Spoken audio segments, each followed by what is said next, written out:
वाले बात कल हमने मश्क नंबर 1 के 2 सवाल हल किए है ना, पहला और दूसरा। आज हम सवाल नंबर 3 हल करेंगे। सवाल नंबर 3 क्या है? खाली चौकोन को पूर्ण कीजिए। इसके अंदर जो खाली चौकोन है उसको क्या करना है? पूर्ण करना है। उसमें सही आंसर, सही जवाब लिखना है। देखो पहले आदात के अंदर यहाँ पर दिया हुआ है लफ्जों में है 3। कितने हैं? 3। अब हमको रोमन हिंसों में रोमन अददी अलामतों के अंदर उसका जवाब देना है। तो 3 कैसे होते हैं? ये देखो 1 2 और 2 में 1 मिलाए तो 3।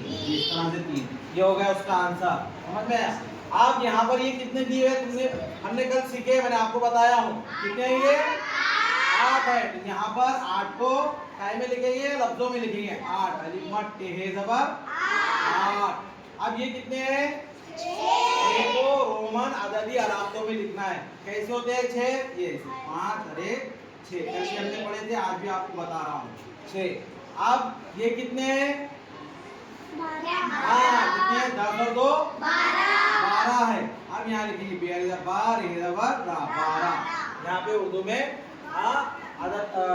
लफ्जों में लिखना है। अब यहाँ पर लफ्जों में लिखा हुआ है, कितना लिखा हुआ है? 15 लिखा हुआ है। 15 कैसे होते हैं? 10 और 5 5 मिलाए कितने हो गए? 15। 10 और 10 में 5 मिलाए 15। कल पढ़े हमने, कल सीख लिए इसको। उसके बाद में यहाँ पर देखो अभी कितने हैं? पढ़ो। हाँ 10 और 9 कितने हो गए? 19 लिखेंगे। 19 आ गए समझ में सबके? Very good.